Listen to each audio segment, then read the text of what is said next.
Karen Tully, reporting on behalf of the Republican Women of Baltimore County and the Patriot Clubs of America for the Governor's Forum. And we have Joe Werner with us. Yep. Thank you. It was good hearing you. Mr. Werner, how does your background best prepare you to be governor? Well, I think that being a Marylander and being raised in Maryland, being here for a number of generations, I fit the Marylanders. I'm a citizen running for the people. I'm here to help you. And that's what's the best thing. I'm also an attorney. I worked on the charter school bills, and I'm a regular person that's coming up from the people. I don't owe any special interest. So which makes me a really good candidate is that I'm here for the people. Great. Now, how do you think you could get bills passed in a very liberal, democratic legislature? It's going to be difficult, but as an attorney, we have to constantly be negotiating. So that's what you have to do. You got to horse trade. I'll give you this for that. But you have to stand up and say, no, I'm willing to veto things. I'm willing to stand out and take some flack and fight with the legislature. But then you can negotiate with the legislature because of that. Of course.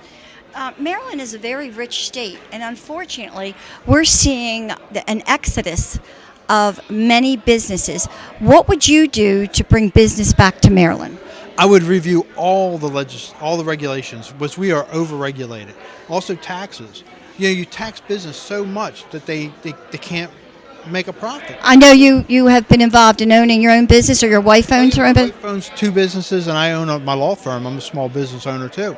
And I can tell you, when you try to get something built, we try to get something, all the regulations you go through, it slows you down for a year just to get remodeling done. It's crazy. I would change the regulations, clean them up, lower taxes, and that's how you attract business. Okay. Yeah. Okay. Now, also, the education system. I know so many parents, and myself included, are worried about the indoctrination of our children into socialism.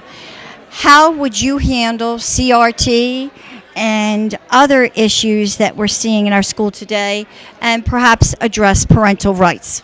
Well, I would address parental rights. I started the charter school bill in 1994. I've been for charter schools since the... You started that bill? Yeah, I did that in Washington, D.C. I worked with Hilda Mason. I was an intern in her office. Wow. And so I wrote that bill. And so competition in politics, competition in business, and competition in the schools.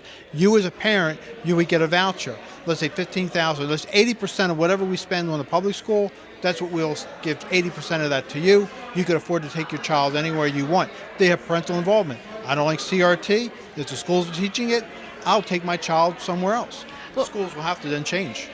Well, I know that Baltimore City spends $16,000 a year on each student, and some private schools, it's about that much, and they seem to run the schools, and the kids do great. So we can do so much better in our schools. Definitely, and nothing against unions, but when you have unions that control everything, from how much does a janitor make? At some points, they're making quite a bit of money, and they have all these union roles, and it's money for the schools. I think a politician watches out for the union then hands money to the politician wins, and it's just a cyclical thing of corruption, and nothing gets better. The final question is, what differentiates you from the other Republican candidates? Why should someone vote for you? Because, one, I am truly from Central Maryland or from Maryland. I know what Maryland's all about. I can win, and I can win the general. I think it's going to be very difficult for other people to win the general. So you have to have someone who can beat any of the Democratic candidates, which I can. And you have to look at, Kelly Schultz. She's a very nice person. I don't think she can win at all. Okay, well, thank you so much. It was a pleasure hearing you tonight, learning your views. God bless you on your campaign. Thank you. I do appreciate it. Thank you very much.